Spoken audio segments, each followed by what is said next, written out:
सदृशं तत्त्वमस्यादिरत् एकं नित्यं विमनमजरं सर्वदि साक्षिभूतं भावातीतं त्रिगुणरहितं सद्गुरुं तन्नमामि। मूकं करोति वाचालं पङ्गुं लङ्घयते गिरिं यत्कृपात्तमहं वन्दे परमानन्दमाधवं। नारायणं नमस्कृत्य नरं चैव नरोत्तमं देवीं सरस्वतीं व्यासं ततो जयमुदीरयेत्। गुरुर्ब्रह्मा गुरुर्विष्णु गुरुर्देवो महेश्वरः गुरुः साक्षात् परब्रह्म तस्मै श्रीगुरवे नमः। प्रपन्नपारिजाताय तोत्रवेत्रैकपाणये ज्ञानमुद्राय कृष्णाय गीतामृतदुहे नमः। वसुदेवसुतं देवं कंसचाणूरमर्दनं देवकी परमानन्दं कृष्णं वन्दे जगद्गुरुं। वंशी विभूषितकरान्नवनीरदाभा पीताम्बरादरुणबिम्बफलादरोष्ठ पूर्णेन्दुसुन्दरमुखादरविन्दनेत्रात् कृष्णात् परं किमपि तत्त्वमहं न जाने। कुंडलीकवरदा हरिविठ्ठल श्री ज्ञानदेव तुकाराम ज्ञानेश्वर महाराज की जय। अखिल गुणनिधान सच्चिदानंद घन करुणा वरुणालय भक्तवत्सल भगवान श्री पांडुरंगाच्या चरणावर मनपूर्वक साष्टांग अभिवादन करून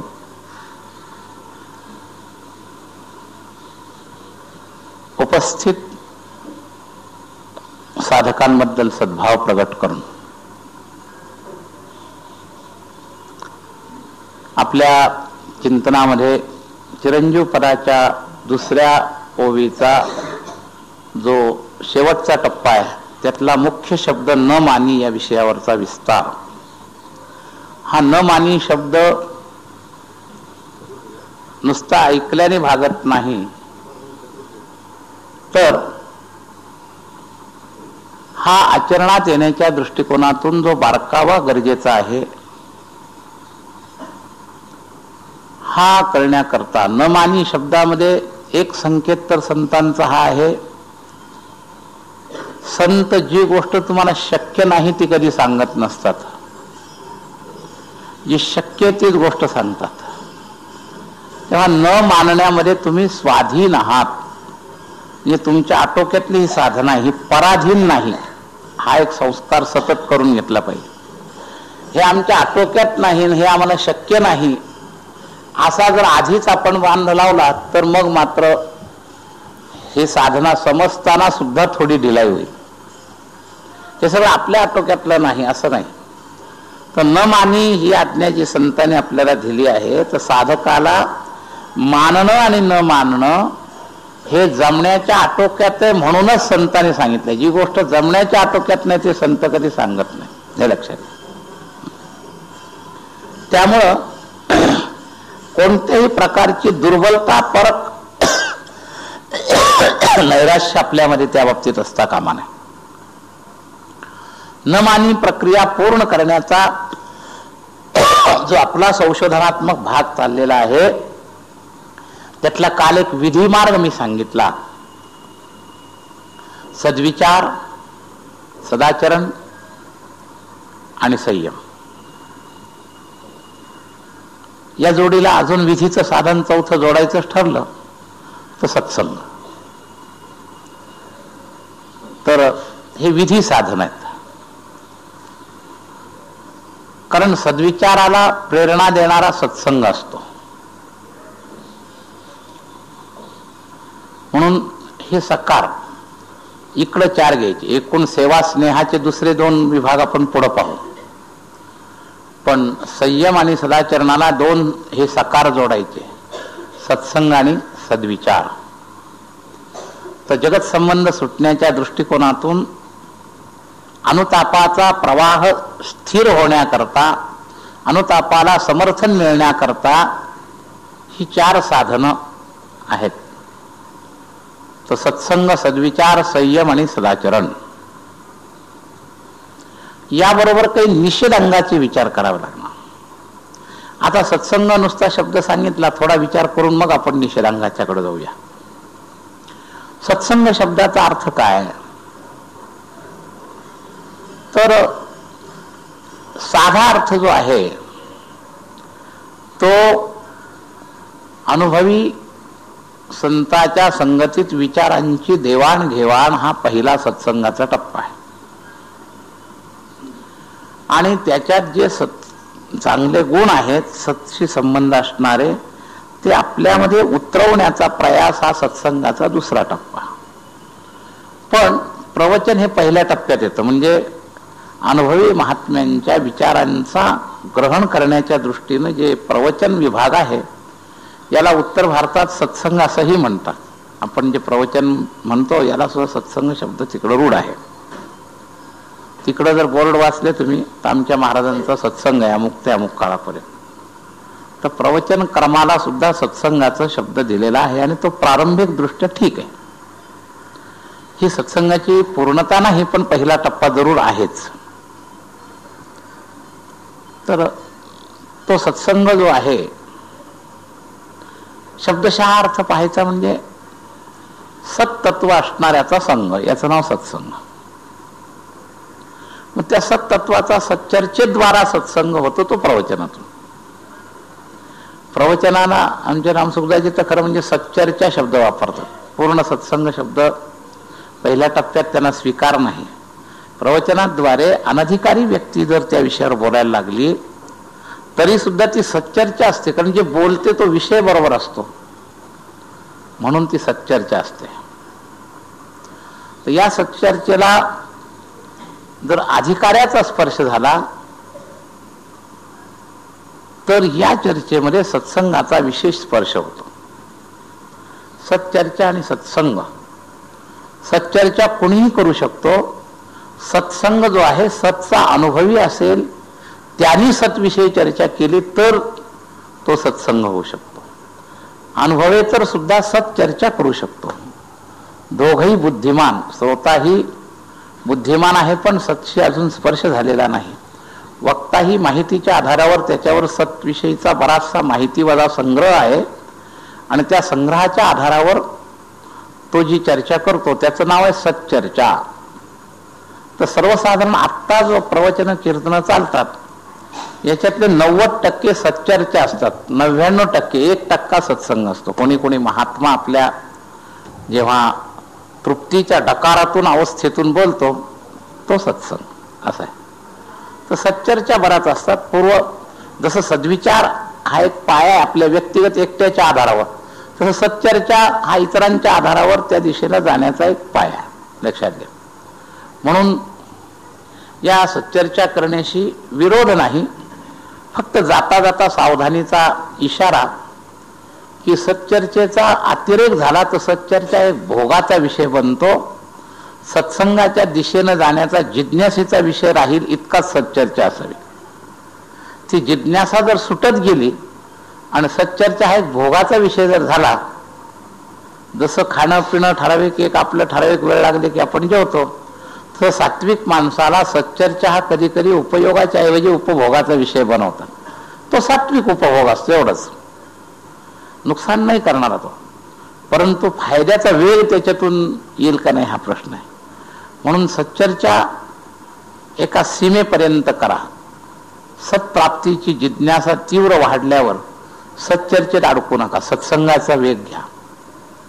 म्हणजे आपल्याला एकदा त्या माहितीतून एक महत्वाचा विषय जर पक्का कळला तर त्याच्या प्राप्तीमध्ये पूर्ण व्यक्तीची आवश्यकता आहे कळल्यावर अपूर्ण व्यक्तीच्या चर्चेमध्ये चिकटून राहू नका, पूर्ण व्यक्तीच्या शोधामध्ये तुम्ही प्रारंभ करा.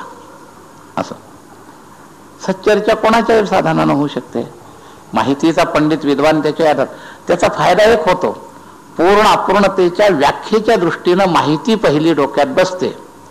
पण डोक्यात बसल्यानंतर पुढची प्रगती काय पाहिजे आपली, तर नुसतं त्या माहितीतच तुम्ही अडकून न राहता त्या माहिती सांगणाऱ्याबद्दल उपेक्षाही करू नये, त्याचा उपकार मानावा. प्रायमरीमध्ये जो शिक्षक असतो तो पुन्हा 100 वर्षांनी भेटला तरी आपण आमचे गुरुजी म्हणून त्यांचा आदर करतो. मग तो शिक्षक भले मॅट्रिका झाल्यावर नुसता ट्रेंड असेल, पुढे तुम्ही स्वतः प्रोफेसर झाले तरी सुद्धा आदर करता की आमचे हे पहिले गुरुजी आहेत बरं का. तर तशा अर्थानं सच्चर्चा करणाऱ्याविषयी आदर ठेवायचा आहे, पण अडकायचं नाही. अनादर नाही करायचा, त्याचा आदर ठेवायचा, पण तिथं अडकून नाही राहायचं. कधी कधी एकमेकाच्या उपयोगाकरता दोघं एकमेकाला पकडून राहण्याचा प्रयत्न करतात. त्यालाही वाटतं आपला श्रोता नेहमी आपल्याजवळ चिकटून राहावा. त्याची जरी वास्तववादी जर स्थितीवर गेली असली तरी याला श्रोत्यांची गरज असते म्हणून. पण त्यांनी याचा अनादर करू नये, एकदम उपहास करून आता तुमच्याजवळचं संपल्याने मला तुमची गरज नाही असं म्हणून त्याला कधी सोडू नये. आपण 7वी झाल्यावर 7वीच्या मास्तरचा काही उपहास करून त्याला सोडून देत नाही. तिथपर्यंत त्यांनी जी मदत केली त्याचा आदर ठेवून आपण पुढच्या हायस्कूलमध्ये प्रवेश करतो. तसं सच्चर्चेला सुद्धा ज्या विद्वानांनी आपल्याला मदत केली असेल ते विद्वान भलेही स्थितीपर्यंत पोहोचलेले नसतील तरीही त्यांचा आदर ठेवावा. पण आदर ठेवून जर खरे साधकाची जिज्ञासा वाढली असेल तर तिथं अडकून राहू नये, पुढं चलावं. चरैवैती चरैवैती या न्यायानं. तर त्यानंतर सत्संग सुरू होतो. तर सत्संग कोणाच्या वाणीला म्हणावं? अनुभवी आले अंगाती या जगात येत असे, ही जी वाणी ही सत्संगाची वाणी.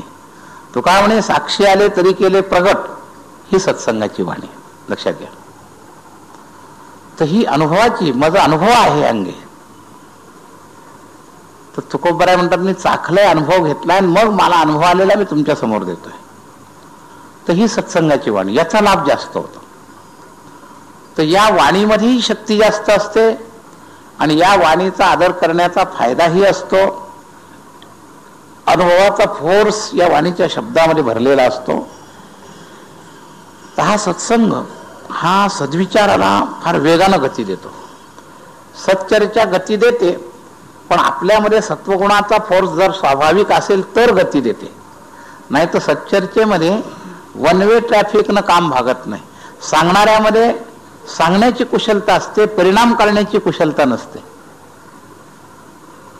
त्यामुळे सच्चर्चा ही कोणाला लाभ देते? ज्याच्या मुळात आत सत्वगुण आहे त्याला सच्चर्चेचा सुद्धा उपयोग होतो काही टप्प्यापर्यंत. लक्षात घ्या.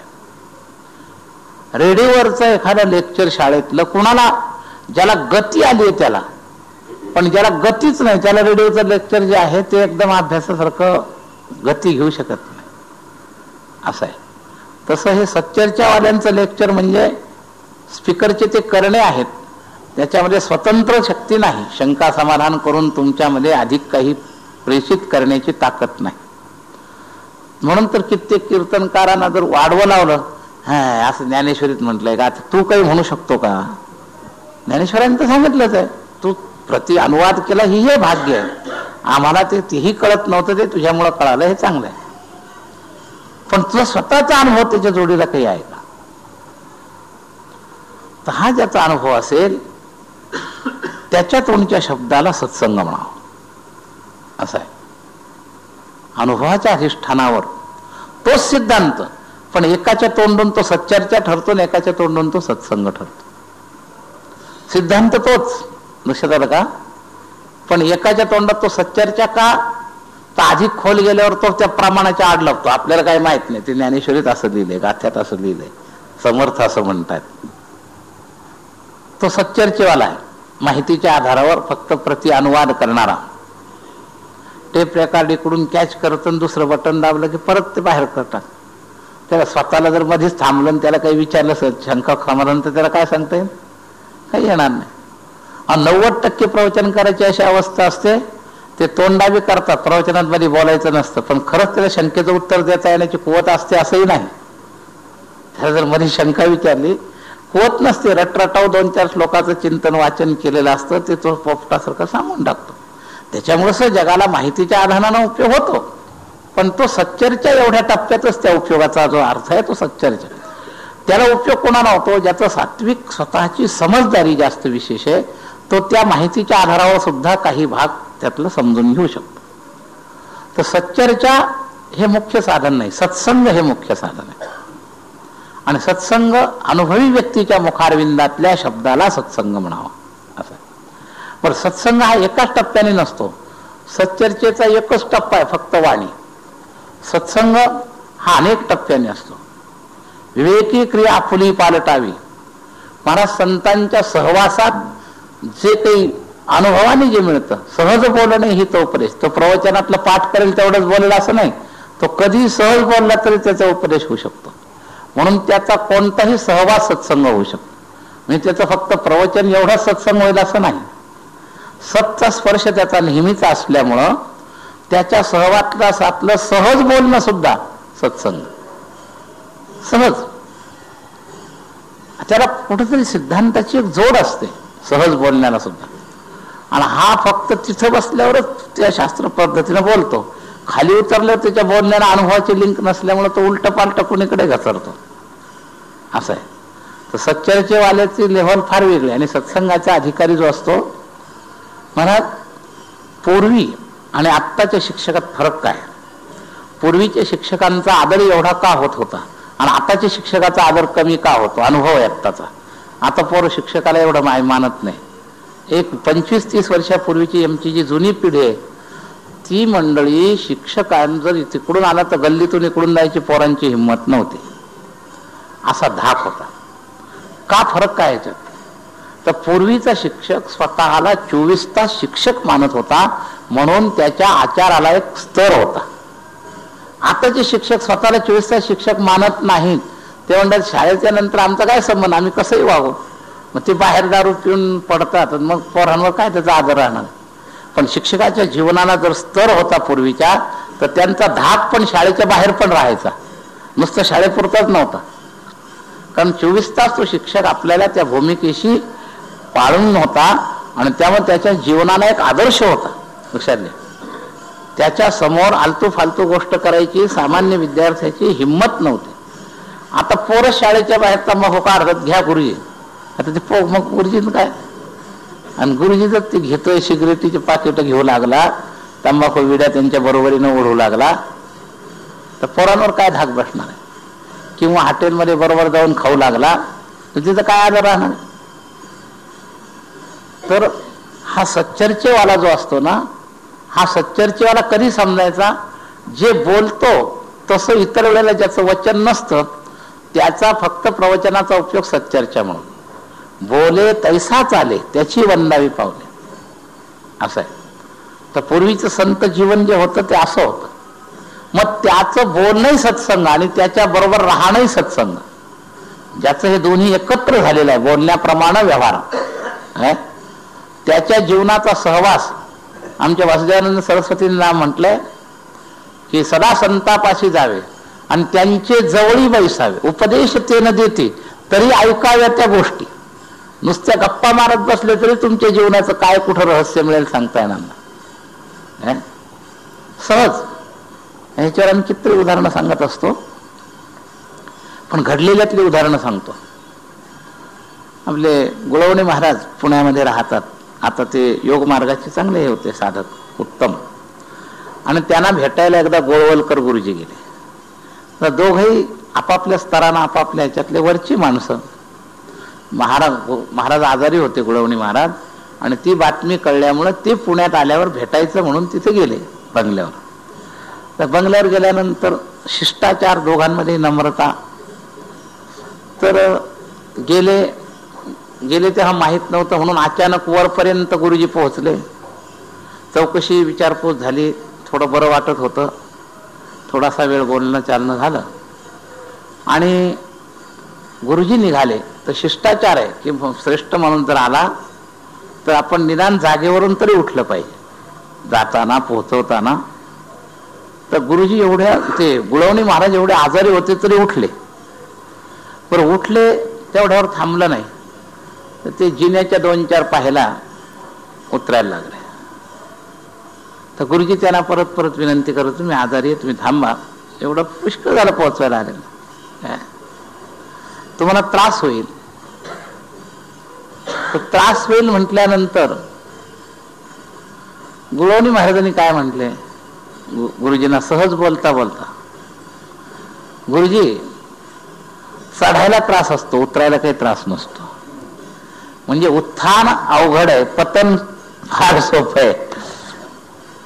तर सहज जाता जाता काय मुद्दाम काही नाही. अजून एक आम्ही गोष्ट सांगत असतो. एक फक्कड महात्मा असा गावातून बाहेर निघाला आणि पायी चालला होता. भूक लागली, दुसरं एक शहर लागलं.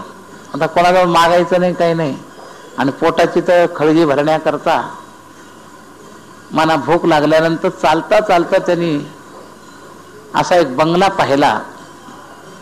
आणि त्या बंगल्याच्या फाटकाजवळ काही केळाची सालपट पडलेली होती. सालपट पडली होती तर त्याला वाटलं बरं याला काही कोणी मालक नाहीये, काही हरकत नाही केळा सालपटा. बरं ते दिसायला टाकाऊ पण फार शक्तिमान. या केळाच्या सालपटामध्ये फार सत्व असतं, हे लक्षात घ्या. त्याला ज्या रेषा चिकटलेल्या असतात त्याच्यामध्ये खूप शक्ती असते. तर त्या महात्म्याने ती साल खाण्याकरता घेतली. त्या बंगल्याचा मालक वर खिडकीमध्ये होता. योग असा की त्या बंगल्याचा राखणदार कुठंतरी तात्पुरतं बाहेर गेलेला होता. त्यामुळे याला फाटकातून उचलताना कुणी अडवायचा प्रश्नच नव्हता, फाटक उघडं होतं. मालकाला एवढा राग आला की माझ्या आवारात येऊन हा कोण खातोय, आणि भिकारी त्या शिपायाला हाका मारली. पण शिपाई काही नव्हता, आणि शिपाई नसल्यामुळं त्या आवारात आलेल्या व्यक्तीला रागाच्या भरात मारायला तो स्वतः उतरून खाली आला. आणि त्या फक्कड साधूला 2 धपाटे मारले. तुझ्या बंगल्यात आला कसा? आणि इथे येऊन तू माझ्या ह्याच्यातले केळाची सालपट खातोयस? आता यांनी फेकूनच दिल ते वरून. याची उपयोगी वस्तू त्यांनी घेतली होती असं काही नाही, पण माझ्या बंगल्यात न विचारता तो अभिमानी त्यांनी मारला. मारल्यानंतर संतांची आपली विचारधारा, ते हसले. ते साधू हसले. हसल्यावर त्याला वाटलं मी मारतोय याला ना, हा हसतोय का? दुसरा टोला मारला, ते अजून जोरात हसले. आणि हसल्यानंतर शेवटी याला राहावलं नाही. तो मालक म्हणला, अरे तुला काही कळतं का नाही, मी तुला मारतोय आणि तू हसतोय, याचा काय अर्थ आहे?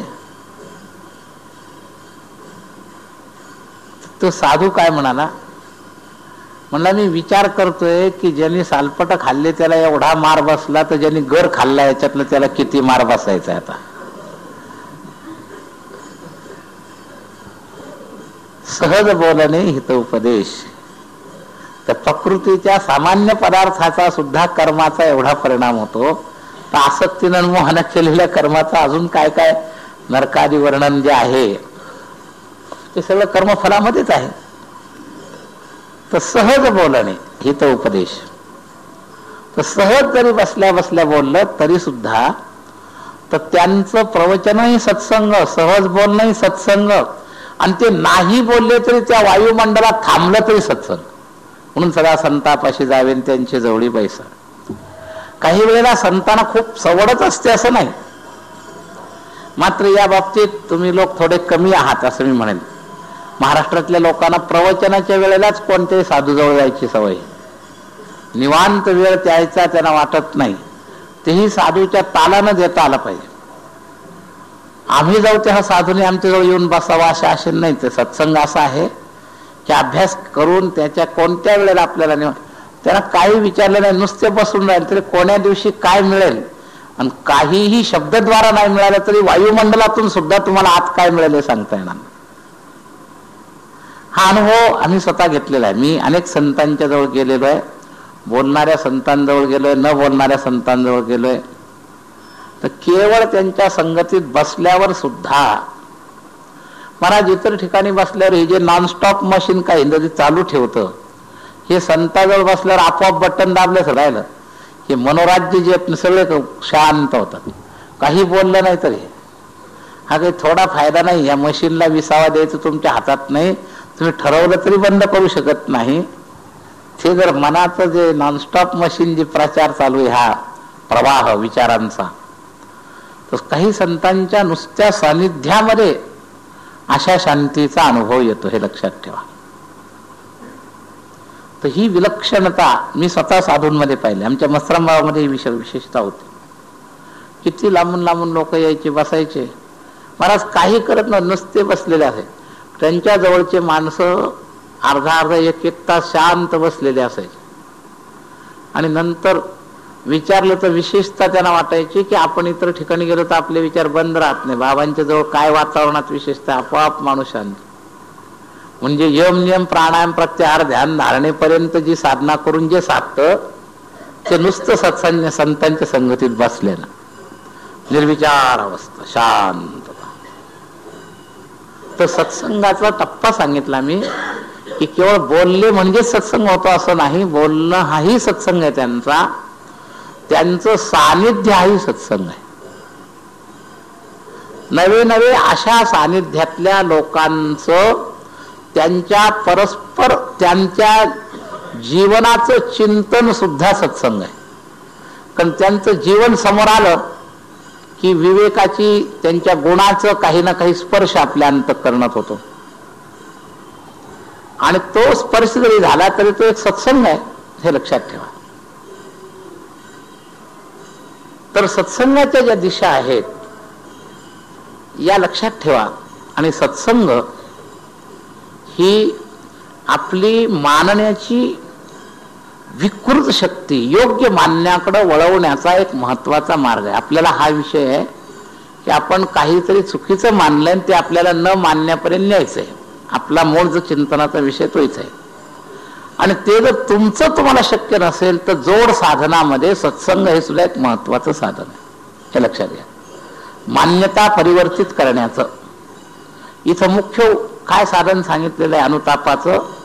न मानी अल्पदेह सुख नित्य मृत्यू लागला समीप न मानी अल्पदेह सुख.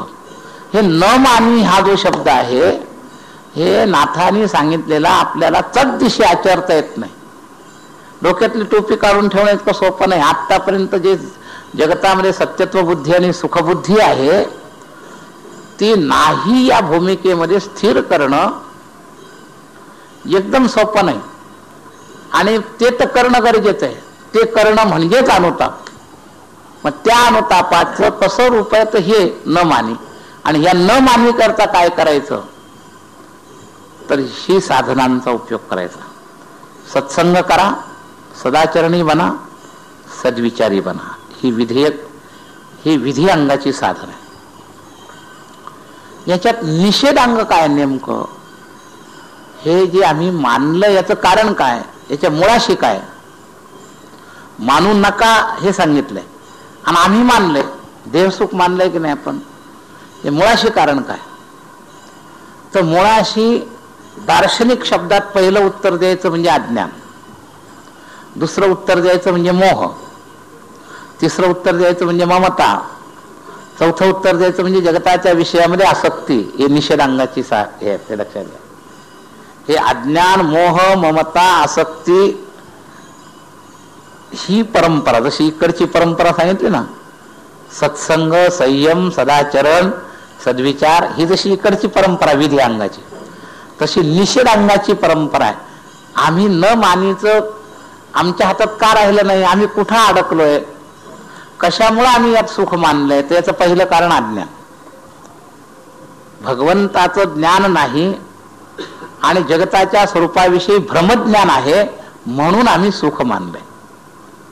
जगताच्या वस्तू व्यक्ती पदार्थाच्या संबंधामध्ये जे आम्ही सुख मानलेलं आहे याचं कारण काय तर जे अनित्य जगत आहे त्याला आम्ही नित्य समजलोय. मूळ तत्व अनित्यम असुखम लोकम हे स्वरूप आहे. पण आम्ही याच्यामध्ये जी सत्यत्व बुद्धी केली आहे म्हणून याच्यात आम्हाला सुख वाटतंय, नित्यत्व बुद्धी केली आहे म्हणून याच्यात सुख वाटतंय. तर ही सत्यत्व बुद्धी आणि नित्यत्व बुद्धी जगाविषयी करणं हे अज्ञान आहे, हेच भ्रमज्ञान आहे. म्हणजे अनित्य असणाऱ्याला नित्य मानणं याचंच नाव भ्रमज्ञान. जगत अनित्य आहे पण आम्ही नित्य मानलंय हे अज्ञान आहे. जगत असत्य आहे सत्य मानलंय अज्ञान आहे. जग दुःखी आहे सुख मानलंय अज्ञान आहे. लक्षात घ्या. तर हे अज्ञान, ही अज्ञानाची जी मूळ गाठ आहे या गाठीला अजून समर्थन कशाचं आहे. या न मानीचं जसं चार बाजूचं समर्थन आहे तसं आम्ही याच्यात जे मानले सुख याला सपोर्ट कशा कशाचा आहे तर आपल्या अज्ञानाचा, दुसरा सपोर्ट आहे आपल्या मोहाचा, या मनबुद्धी चित्त अहंकारामध्ये जो मोहांश आहे, अज्ञानांश आहे, ममतांश आहे, आसक्ती अंश आहे, यांनी हे आम्ही सुख मानलेलं आहे. या चार गोष्टी याच्या पाठीमागे आपल्याला दिसतात. अजूनही काही सूक्ष्म एखाद दोन त्याचे कारण नंतर निघू शकते. जसं काल मी 3 सांगितले, आज एक सत्संग जोडला तसं. परंतु महत्वाची आत्ताच्या डोळ्यासमोर चिंतनातले जे विभाग आहेत त्याच्यामध्ये हे 4 महत्वाचे दिसतात. सगळ्यात पहिलं मुळाशी अज्ञान, त्याच्यानंतर 2 त्या अज्ञानातून आपला असलेला मोह जगताविषयी. मोह आणि ममता ही जोडी अशी आहे बरं का, यांचा एकमेकाचा अन्योन्याश्रय आहे. कधी मोहामुळे ममता होते आणि कधी ममतेमुळे मोह होतो.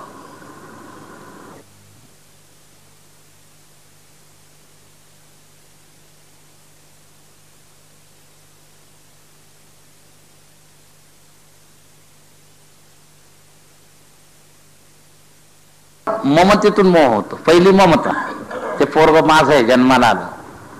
पत्नीमध्ये मोहातून ममता आणि मुलामध्ये ममतेतून मोह. लक्षात घ्या, पहिलं ते माझं आहे हा सुरुवात होते आणि मग मोहाचं आवरण त्याच्यामध्ये होतं. तर असा अन्योन्याश्रय संबंध आहे या ममता मोहाचा. कधी ममता आधी असते, मोह नंतर येतो. कधी मोह आधी असतो, ममता नंतर येते, असं आहे. तर ही मोह आणि ममता जवळजवळची आहेत. लक्षात घ्या, ममतेमध्ये अंश तादात्म्याचा प्रधान आहे आणि मोह जो आहे ना, या मोहामध्ये आसक्तीचा आहे. तर हे सगळे एकमेकाचे संबंधित हे दोष. जसे इकडचे एकमेकाचे संबंधित आहेत, मी काल सांगितलं संयम सदाचरणाचा एकमेकाशी संबंध आहे, तसं या दोष परिवाराचा सुद्धा एकमेकाशी संबंध आहे. हे लक्षात घ्या. बरं, मोहाला सुद्धा अज्ञान कारण आहेच. ज्ञान जर असलं तर मोह होत नसतो, प्रेम होत असतो. अज्ञानातून मोह होतो आणि ज्ञानातून प्रेम होतं. मोहन प्रेम दिसायला सारखे असतात वरून वरून, पण वर्म जाणे तो पारखे. ज्ञानानं गुरु म्हणून आपण गुरुला शिष्य चिकटतो, त्यावेळेला त्या शिष्याचं गुरुवर प्रेम असतं, मोह नसतो. पण अज्ञानातून आपण स्वजनांना चिकटतो, त्याच्यामध्ये प्रेम नसतं, मोह असतो. पण दोन्ही दिसती सारखी सारखी, वर्म जाणे तो पारखे. प्रेमामध्ये काम नाहीये आणि मोहामध्ये काम आहे. कामामध्ये परस्परानुपेक्षा आहे आणि प्रेमामध्ये वन वे ट्रॅफिक आहे. त्यात सुखे सुखित्वम. गुरुवर शिष्याचं प्रेम जे आहे ते एका गुरुला सुख देण्याकरता, प्रति अपेक्षा काही नाही. पती पत्नीच्या मोहात कामरूपाचं जे प्रेम आहे ते आदान प्रदान आहे. मी त्यांच्याकरता काही केलं पाहिजे, त्यांनी माझ्याकरता काही केलं पाहिजे. ही आदान प्रदानात्मक जे प्रेम आहे ते प्रेम नाही, ते दिसत असतं प्रेम. त्याला मोह म्हणावं, त्याला काम म्हणावं. लक्षात घ्या. तर काम आदान प्रदानात्मक आहे आणि प्रेम जे आहे ते आदान प्रदान विरहित शुद्ध आणि एकांगी आहे. तत्सुखे सुखित्वम. हे दोन्ही दिसायला वरून वरून सारखे दिसतात, पण याच्यामध्ये फार अंतर आहे. का मी आता हे 2 भाग सांगितले, तर लोक कधी कधी चुकीचा आरोप करतात. आम्हाला म्हणतात मुलांवर प्रेम करू नका, अमक करू नका, आणि महाराज शिष्यांवर किती पण मोह करतात. तर शब्द ते मोह वापरतात. तर शिष्यावर गुरु मोह करत नसतो, शिष्यावर प्रेम करत असतो. आणि तुम्ही मुलांवर मोह करत असता, असा फरक. दोन्ही दिसायला व्यवहार सारखा आहे, पण दोन्हीमध्ये फार अंतर आहे. हे जे मोहयुक्त कामना जे आपल्या पूर्ती करताय, मुलावरचं प्रेम मुलांनी मला सांभाळावं म्हणून आहे आणि शिष्यावरचं प्रेम शिष्याचं कल्याण व्हावं म्हणून आहे. हितैषी वृत्ती प्रेमात आहे, मोहात हितैषीपणा नाही, आदान प्रदान आहे. थोड्या प्रमाणात हितैषीपणा असतो, थोड्या प्रमाणात, पण त्या हिताची शुद्ध व्याख्या त्याला कळलेली नसते, ती त्याच्या मनमानी व्याख्या असते. बापाला जे मुलाबद्दल हितैषीपणा असतो तो काही शास्त्रशुद्ध असतो असं नाही. मुलाचं हित प्रपंच करण्यामध्ये असं बापाला वाटतं, मग हा हितैषीपणा शुद्ध झाला का अशुद्ध झाला? तसं गुरुच्या हितैषीपणामध्ये शास्त्राचं अधिष्ठान असल्यामुळं तो शुद्ध हितैषित आहे आणि म्हणून त्याच्या व्यवहारातला जो भाग आहे तो मोह नाही आहे, तो प्रेम आहे, हे लक्षात घ्या. म्हणून फार थोडं अंतर असल्यामुळे कळत नाही. व्यवहारी लोक साधूच्या सुद्धा काही व्यवहाराला व्यवहार म्हणून सिद्ध करतात. अहो संत उदाहरण देतात, पण तो भाव वेगळा असतो. अहो शेवटी काही झालं तरी माणसाला खावं तर लागतंच का नाही म्हणतो, कुठेतरी राहावं तर लागतंच का नाही. घर तर साधूलाही लागतं. साधूही गृहस्थीच आहेत.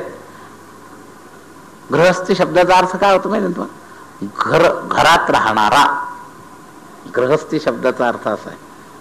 मग त्याला जर एखाद्याने वकिली लावली की साधूलाही कुठेतरी घर राहावंच लागतं, मग तो एक गृहस्थीच आहे. गृहस्थीचा रूढार्थ पती पत्नी मुलं बाळ असा आपल्यामध्ये रूढ आहे. पण शब्दार्थाने जर गृहस्थी शब्दाचा अर्थ केला तर काय आहे? जो घरामध्ये स्थित राहतो त्याला गृहस्थी म्हणे. वनामध्ये स्थित राहतो तो वानप्रस्थी असं आहे. तर तसं आपण एखादा साधू घरात राहतो म्हणजे त्याला गृहस्थी ठरवलं तर चुकीचं आहे. तुम्ही घरात कसे राहता आणि तो घरात कसा राहतो यातलं जे अंतर आहे ते फार मोठं आहे. तुम्ही त्याच्यामध्ये त्या घराला आत घेऊन घरात राहताय आणि साधू फक्त घरात राहण्यापुरताच उपयोग करतो, घराला आत घेत नाही. आम्ही त्या घराला आत स्थान दिलंय. त्यामुळे एक वासा जर चीर पडली तर चिंता करतो, आता त्याचं काय होईल, आता त्याचं काय होईल, सारखं त्याच्या डोक्यात ते किती दिवस उपयोगाचं आहे, ते लवकर काम केलं पाहिजे. मोह ममतेच्या रूपानं असा फरक आहे. साधू घरात राहतो पण संतांचा आदेश लक्षात घेऊन वस्ती कर वस्ती आला आणि प्रातःकाळी उठवून गेला असं राहता आलं तर गृहस्थी साधूच आहे मला. तैसे असावे संसारी जोवरी प्राचीनाची दोरी. तर पक्षी अंगणी उतरती ते का गुंतवणी राहते, तैसे असावे संसारी जोवरी प्राचीनाची दोरी. वस्ती कर वस्ती आला प्रातःकाळी उठवून गेला. मग तो खरा गृहस्थी नाही. तो दिसला जरी घरामध्ये राहणारा तरी त्याचं हे वेगळं आहे. एका जनार्दनी शरण ऐसे असता भय कवन, तैसे असावे संसारी जोवरी प्राचीनाची दोरी.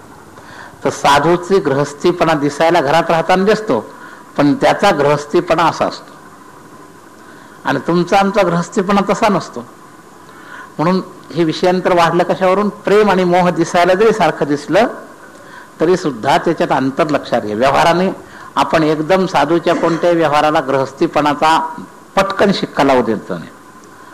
तुमच्या आमच्या परंपरा जी आहे, आमच्या मोहामध्ये ममता आहे, आमच्या मोह ममतेमध्ये आसक्ती आहे, हा सगळा परिवार आहे. कारण त्याच्या मुळाशी अज्ञान आहे आणि साधूच्या मुळाशी ज्ञान असल्यामुळं त्याच्यामध्ये व्यवहार आहे, पण ते मोहयुक्त नसून प्रेमयुक्त आहे, कर्तव्य बुद्धी नाही, निष्काम पद्धती नाही, अशी त्याचा परिवार आहे. त्याच्या परिवारामध्ये निष्कामता, प्रेम, शुद्ध प्रेम ज्याला म्हणतात, कर्तव्य बुद्धी, हितैषिता हे त्याच्या व्यवहाराच्या दिशा आहेत. आणि आपल्या व्यवहाराच्या दिशा आसक्ती, मोह, ममता, ह्या आपण जे मानलेलं आहे ना जगत, न मानी आपण का पटकन करू शकत नाही? तर आपल्या मानण्यामध्ये हा परिवार आहे. पहिल्या मुळाशी अज्ञान, नंतर मोह, नंतर ममता, नंतर आसक्ती.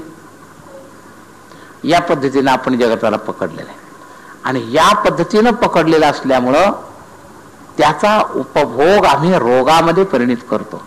मग त्याच्या असंतुलनामध्ये काम, क्रोध, लोभ, मद, मत्सर हे विकार पैदा होतात. हा सगळा पुढचा वृक्ष, एका अज्ञानाच्या बीजापासून झालेला हा सगळा वृक्ष षड्विकारापर्यंत, त्या षड्विकारातून पापभोगाच्या जन्मजन्मांतराच्या सगळ्या शाखांपर्यंत हा संसार वृक्ष जो आहे हा उभा राहतो. आणि अनुतापाचं सूत्र सुरू करायचं म्हणजे याचं जे बीज आहे ते बीज सोडायचंय, अज्ञान सोडायचंय, तर न मानी हे होईल. आपण अज्ञान ठेवलं, याच्यात सुख आहे हे अज्ञान आहे. आणि या दोन्ही प्रकारचं अज्ञान आहे. एक प्रपंचाच्या बाबतीतलं अज्ञान आहे आणि एक देवाच्या बाबतीतलं अज्ञान आहे. सुखरूप असूनही तिथं त्याला सुखरूपपणानं आपण ओळखत नाही, हे एक अज्ञान.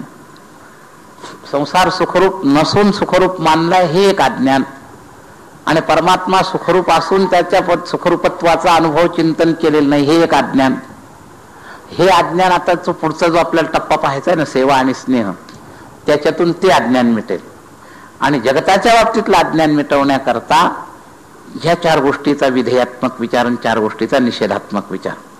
तर निषेधात्मक विचारामध्ये अज्ञान, मोह, ममता, आसक्ती, आणि विधेयात्मक अंगामध्ये याचं परिवर्तन करण्याकरता सत्संग, संयम, सद्विचार, सदाचरण, हे सगळा परिवार लक्षात घ्या. हा जर परिवार आपण या परिवाराच्या दिशेनं आपली वाटचाल सुरू केली आणि हे अज्ञानरूपी बीज घालवण्याचा प्रयत्न केला तर या सगळ्या फांद्या फुटतील, खुरडून जातील आणि शेवटचं मुळासहित उपटलं जाईल. आणि शेवटचं अज्ञान निघालं की न मानीची पूर्णता. अज्ञान आहे तोपर्यंत आपलं संसाराशी सुख मानी हे झाड जिवंत आहे, आणि हे अज्ञान संपलं की न मानीपणाचं जे काम आहे ते होणार आहे. हे झाड उखडून जाईल आणि न मानी अल्पदेह सुख. संसाराचं सर्वात जवळचं स्वरूप आहे देह. संसाराच्या विस्तारामध्ये तुमच्याशी सगळ्यात जवळ काय आहे, म्हणून पिंडी ते ब्रह्मांडी म्हणतात. ब्रह्मांड म्हणजे बाहेरचा संसार आणि पिंड म्हणजे तुमच्या सगळ्यात जवळचा संसार लक्षात घ्या. म्हणून उपजने आणि निमने हे साचचे जे मानणे, तर देह संबंधी जे धारणा आहे याला सगळ्यात जवळचा संसार मानलेला आहे. आणि हा संसार सुटत नाही. बाहेरचा संसार कमी जास्त करता येतो, घर सोडता येतं, मुलं बाळं सोडता येतात, पत्नी सोडता येते, अंगावरचा कपडा सोडता येतो, पण अंगावरच्या कपड्यापेक्षाही जास्त चिकटलेला हा देह आहे. आणि त्याच्यात जोपर्यंत ममता आहे तोपर्यंत संसार सुटला नाही समजा. लक्षात न म्हणा देह माझा ऐसा मग भजवासा कळेल. तर अमरहा खरे की खोटे पहा हे न म्हणा देह माझा आहे. जोपर्यंत देहभाव आहे तोपर्यंत हे सुटत नाही. लक्षात घ्या. तर हा देहभाव सुखरूपाने हा त्याचा पुढचा टप्पा आहे. हा सोडला की देह असला तर बिघडत नाही. लक्षात घ्या.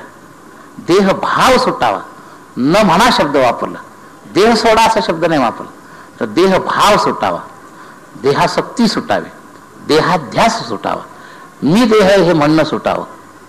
आणि मी देह हे म्हणणं सुटलं तरी सुद्धा देह नुसतं मी नाही एवढं म्हणून भागत नाही. आमच्या रामसुखदाजींनी एक सूत्र सत्संगामध्ये सांगितलं की अनुतापाचं सूत्र सांगताना त्यांच्या भाषेत सांगतो, हे 3 गोष्टी आपल्याला झाल्या पाहिजे. देह माझा नाही, देह मी नाही, देह माझा नाही, देह माझ्या करता नाही. मला हे 3 गोष्टी जर झाल्या तर हे न मानी देह अल्प सुख, अल्पदेह सुख हे पूर्ण होईल. देह मी नाही याला अज्ञान जायला पाहिजे. अज्ञानामुळे देह मी म्हणून आम्ही म्हणू. देह माझा नाही. महाराज हे किती लोक समजतात. देह मी नाही समजणारे काही सच्चर्चावाल्या लोकांना सुद्धा वाटतं, कारण अनेक दृष्टांतातून त्याच्या डोक्यात ती घुसते गोष्ट की झोपेत सुद्धा आपण असतो, देहाच्या क्रिया बंद पडलेल्या असतात. तर जागृत स्वप्न सुषुप्तीचं ज्या वेळेला त्याच्या समोर उदाहरण दिलं जातं किंवा देहाचा एक एक अवयव बाजूला ऑपरेशनच्या वेळेला आपण काढतो तरी आपण मरत नाही असं जेव्हा विश्लेषण त्याला ऐकायला वाटतं तेव्हा त्याचा एक निश्चय होतो की देह म्हणजे मी नाही, मी हा देहापेक्षा वेगळा आहे. इथपर्यंत सच्चर्चा परमार्थाचं चिंतन ऐकून ऐकून सुद्धा विचार होतो. हा पुढचा विचार होत नाही मोठ्या मोठ्यांचा. देह माझा नाही, मोठे मोठे देह मी नाही भाषा शिकवतात, पण देह माझा नाही, देह माझ्या करता नाही. ह्या 2 गोष्टी अंगीकार यायला महाराज फार अंतर्ज्ञानाची स्थिती खोल जावी लागते. नुसतं शाब्दिक संस्काराने एवढं पुरत नाही. बुद्धीला इथपर्यंत शब्द संस्काराने पटतं देह मी नाही, कारण जी वस्तू आपण माझी म्हणतो ती मी नसते अशी आपण भाषा शिकून येतो तत्वज्ञानामध्ये. म्हणून देह माझा म्हणतो म्हणून देह मी नाही, डोळे माझे म्हणतो म्हणून डोळे मी नाही. तर जे माझं असतं ते मी नसतं अशी भाषा आपल्याला शिकवली जाते. आणि त्याचं चिंतन करत करत आपल्या विचारामध्ये एक गोष्ट पटते की देह मी नाही. हे सगळ्यांना नाही पटत, पण ज्यांचं परमार्थाचं चिंतन झालं त्यांच्या लक्षात इथपर्यंत टप्पा येतो. आता आता माझा ज्याला म्हणतात तुम्ही, तो मी नाही, बरोबर आहे. आता पुढचं तत्व जे सांगितलं, देह माझा नाही, म्हणजे त्याला परोक्षतेमध्ये अत्यंत लांब न्यायचं आहे. आपल्यापासून अति लांब असणारी वस्तू आमची म्हणतो पण माझी म्हणत नाही.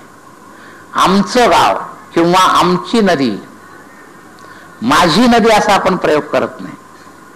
नदीचं तादात्म्य जरी असलं तरी म्हणजे थोडं अजून दूर गेले, वस्तू पदार्थाला आपल्यापासून दूर नेलं. आणि जितकी नदी दूर आहे तितका देह दूर आहे असं वाटायला लागेल, तेव्हा देह माझा नाही वाटेल.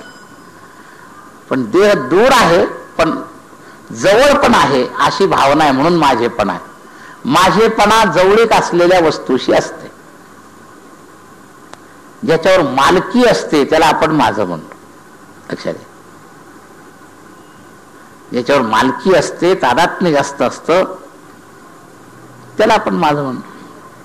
तसं व्यवहारामध्ये काही जड तत्वाला दूर असल्यावर सुद्धा माझं म्हणतो, पण त्यामध्ये भाव मात्र खरा प्युअर माझेपणाचा जो आहे ते मालकी असेल त्याच्यावर माझेपणाचा भाव सिद्ध होतो.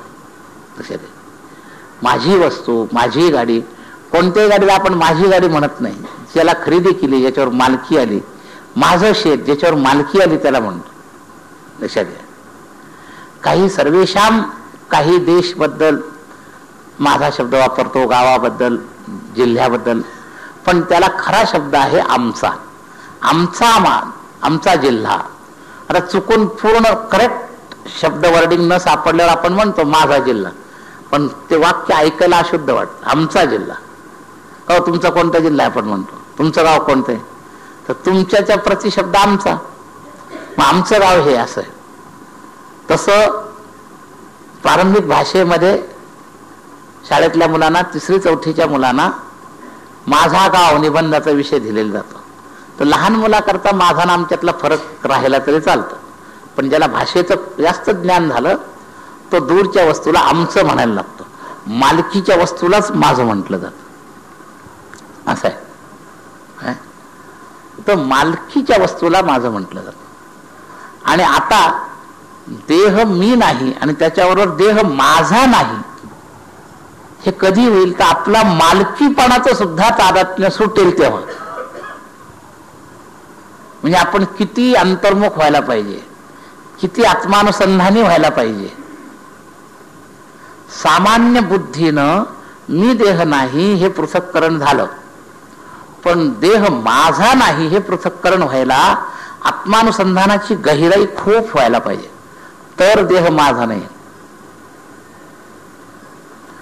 अजून त्याच्या पुढचा टप्पा आहे, देह माझ्या करता नाही. काही लोक माझा नाही म्हणलं तरी चालतं, पण ते निदान एवढं तरी समजतात तो माझ्या करता आहे. माझा नाही म्हणण्यापेक्षा माझ्या करता नाही म्हणणं अजून लांब आहे. लक्षात घ्या, या 3 गोष्टी जेव्हा साधतील ना तेव्हा अल्प सुद्धा देहसुख त्याच्यात राहणार नाही. न मानी अल्प देहसुख, याच्याकरता या 3 प्रक्रिया आजच्या याच्यातल्या लक्षात घ्या आपलं, बरं का.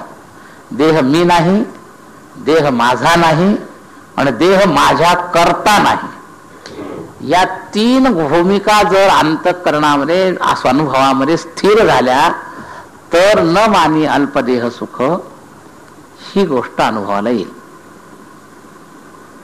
लक्षात घ्या, ते 3 पेपर पास झाले पाहिजे. एक पेपर विचारद्वारा पास होतो, पण दुसरा पेपर जो आहे तो लवकर पास होत नाही.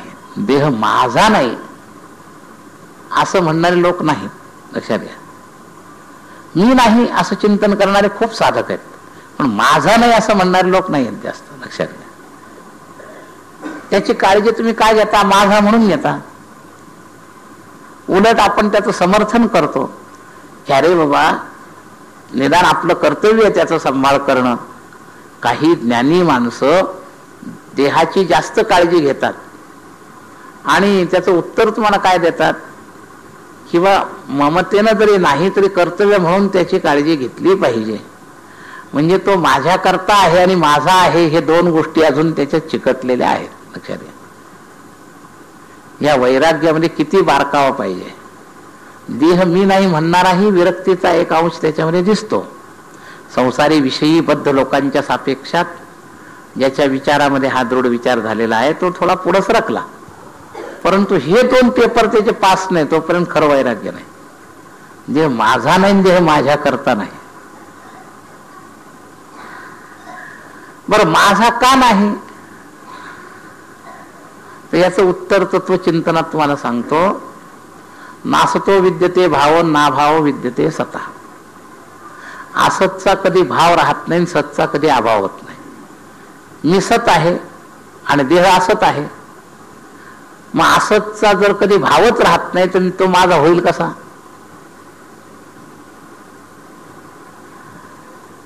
तेव्हा देह माझा नाही हा सुद्धा दार्शनिक चिंतनानं होऊ शकतो. आणि देह माझ्या करता नाही हा अजून खोल भाग आहे, हे लक्षात घ्या. देह माझा नाही, अजून आपली याची चर्चा आज नाही वेळेत पूर्ण झाली तर उद्या परत हा विषय आपण छेडू, थोडासा राहिलेला सुरुवातीला, मग पुढे सरकू. तर माझा नाही हेही दार्शनिक दृष्ट्या पटवायला मी सांगितलं हे कारण आहे. माझेपणा सजातीयतेशी असतो असं परमार्थातला माझेपणाशी जोड आहे. व्यवहारातला माझेपणा जो आहे तोही सजातीय, म्हणजे जड जड म्हणून तो सजातीय, चेतन जड गृहीत धरून नाही, जड जड म्हणून. परंतु माझेपणा जो आहे हा आत्मीयता प्रधान आणि मालकी प्रधान 2 माझेपणाचे अंग आहेत. एक मालकी प्रधान माझेपणा आहे, ते जडाशी पण होऊ शकतं. ही वस्तू माझी आहे, याला आत्मीयतेचा आणि तादात्म्याचा काही संबंध नाही, मालकी हे कारण आहे. तर जगताच्या जड विभागातला जो माझेपणा आहे तो मालकी प्रधान आहे, आणि चेतन विभागातला जो माझेपणा आहे तो आत्मीयता प्रधान आहे, तादात्म्य प्रधान आहे. आणि या दोन्ही दृष्टीनं देह माझेपणाच्या हिशोबात बसत नाही, लक्षात घ्या. मालकी जर असली तर ज्याच्यावर मालकी आहे ती वस्तू तुमच्या इच्छेशिवाय दुसरीकडे जाऊ नये. जड वस्तूवरच मालकी प्रधान माझेपणा का आहे? तर जड वस्तू स्वतः तिला जायला स्वतंत्रता नसते, म्हणून तुमची मालकी तुम्ही सोडल्याशिवाय सुटत नाही. अगदी व्याकरणली बोलायचं ठरलं तर तुम्ही सही केल्याशिवाय तुमचं घर दुसऱ्याच्या नावावर होत नाही. सही तुमची तुम्हाला करावं लागेल ना, कारण जड वस्तू आहे. म्हणून त्याचा माझेपणा तुम्ही सोडत नाही तोपर्यंत सुटत नाही. तुम्ही त्याच्या मोबदल्यात पैशात माझेपणा जोडला आणि ₹1,00,000 वस्तू 2,00,000 रुपयाला दिली तर माझेपणा या घराचा सोडला आणि माझेपणा त्या पैशाशी जोडला. पण त्यामुळे एक माझेपणा तुमचा बाजूला झाला. घर त्या दिवसापासून तुम्हाला तुमचं वाटत नाही, त्याच्या बदली आलेले 2,00,000 रुपये जे आहेत ते माझे वाटायला लागतात. तर म्हणजे माझेपणाची स्वीकृतीमध्ये जडाच्या बाबतीमध्ये स्वाधीनता आहे आणि वन वे ट्रॅफिक आहे जडाच्या बाबतीत. या देहाच्या बाबतीत हा जड आहे, पण तुम्ही इच्छा केल्याशिवाय हा सुटत नाही असं आहे का? म्हणून देह माझा नाही या व्याख्येत मीटर लागत नाही. याला जड धरलं तरी लागत नाही, चेतन धरलं तरी लागत नाही. चेतन याला धरताच येत नाही आणि जड धरलं तर याला माझं तेव्हा म्हणता येईल की तुमची इच्छा आहे तोपर्यंत हा तुमच्याजवळ राहील अशी जर मालकी झाली तर त्याला माझं म्हणता येईल. तुमच्या इच्छेप्रमाणे हा राहत नाही तुमच्याजवळ, तुम्हाला न विचारता हा तुम्हाला सोडून जातो, मग हा तुमचा कुणीकडून राहिला? माझी वस्तू माझ्या इच्छेशिवाय जाऊ नये आणि माझ्या इच्छेशिवाय ती जाऊ शकते, मग ती माझी कशी झाली? तर याच्यामध्ये माझेपणा हे सुद्धा अज्ञान आहे, हे लक्षात घ्या. म्हणून हे अज्ञान पण जावं. जसं मी देह आहे हे एक अज्ञान आहे, अज्ञानानेच आपल्याला चेतन आणि जड वेगळं न कळल्यामुळं, त्या चिकट्यामुळं, त्या एकत्रीकरणामुळंच आपण देहाला मी म्हणतो. समजा शाब्दिक तर्कानं हे अज्ञान कमी झालं तर देह मी नाही असं वाटायला लागतं, पण तरी एक अज्ञान शिल्लक असतं, देह माझा आहे. हे सुद्धा अज्ञानच आहे आणि त्याला हा तर्क आहे की माझी वस्तू माझ्या इच्छेशिवाय गेली नाही तर ती माझी. जड वस्तू कोणतीही देह जड आहे आणि तो जर माझा म्हटलं तर माझ्या इच्छेशिवाय जाऊ नये. आणि अजून जरा पुढे बोलू का, माझ्या इच्छेनं मला तो मिळावा, तर मिळणे तुमच्या हातात नाही, जाणे तुमच्या हातात नाही. मग ती माझी कशी वस्तू? हे ज्याच्या हातात आहे त्याची ती वस्तू. मग हे कर्माच्या हातात आहे, म्हणजे देहाची मालकी कर्माकडे जाते. लक्षात घ्या, कर्माने हा देह मिळाला. हा देह जो आहे निज इच्छा निर्मित तनु नाही आहे. मग ही तनु कर्माने मिळालेली आहे. लक्षात घ्या, कर्मणा जायते जंतू, जन्म जो होतो तो कर्माने होतो आणि जातो तोही पण कर्माने जातो. म्हणजे या देहावर मालकी कर्माची का तुमची? मग आता आम्ही विनाकारण उसनी मालकी गाठवतोय आणि उसनी मालकी गाठवतोय म्हणूनच त्याच्यात सुख मानतोय.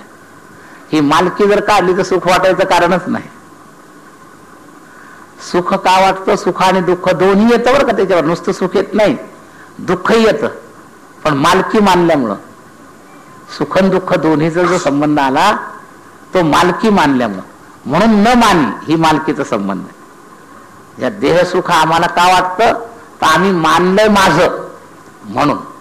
आणि न मानीपणामध्ये माझं मानणं जर सुटलं तर देह सुख संपलं. अहो हे घर माझं मानतो तोपर्यंत याला काही घडलं, भूकंप आला, चीर पडली तर आम्ही 4 वेळा पाहतो. विकून झाल्यानंतर जर त्याला पडायला लागलं तरी आम्हाला काही वाटत नाही. नेमकं याच्या चिरेचं दुःख किंवा याचं शोभेपणाचं सुख माझेपणात मूळ निहत आहे. माझेपणा सुटला तर सुख आणि दुःख दोन्ही संपलं. तर माझेपणा न मानी इथं आहे. त्या न मानीचा जो अर्थ आहे तो अजून आपला चालूच आहे, हे लक्षात घ्या. माझेपणा सुटला तर न मानी पूर्ण होईल. आणि देह मी नाही हे कळल्यानंतर सुद्धा देह माझा नाही हा पेपर आपला पाठ झाला पाहिजे. याच्याकरता सतत विचार पाहिजे. माझा नाही तर कोणाचा आहे? कर्माचा आहे. त्याचं हे उत्तरही माहिती पाहिजे. कारण मी त्याच्याबरोबर सतत राहतो म्हणून मला माझा वाटतो, पण तो तुझ्या इच्छेनं तुला मिळाला नाही, तुझ्या इच्छेनं थांबणार नाही. तो जाणार आहे त्याच्या इच्छेनं मिळालाय, कर्माच्या इच्छेनं, कर्माच्याच इच्छेनं जाणार आहे. म्हणून याचा मालक आहे कर्म, कर्मणा जायते जंतू. लक्षात घ्या. मग हा जो माझेपणा आहे, बरं काही लोक म्हणतील चला नाही माझा, निरण माझ्या करता म्हणलं तर काय बिघडलं? आता त्याच्याकडून मी उपयोग करून घेतोय, त्याला तीर्थयात्रेला त्याच्यामुळे त्याच्याबरोबर आम्ही इथं आलो, त्याच्याबरोबर सत्कर्म करतो, मग निदान माझ्या करता म्हणायला काय हरकत आहे? तर याचं चिंतन आपण उद्या करू समय संपल्यामुळं. तर मी नाही, माझा नाही आणि माझ्या करता नाही, या 3 गोष्टी झाल्या म्हणजे न मानी देह अल्पसुख हा पेपर जो आहे हा सोपा जाणार आहे, हे लक्षात घ्या. तर हा जो भाग आहे, मी हे कशाचा विषय चाललाय? अज्ञान.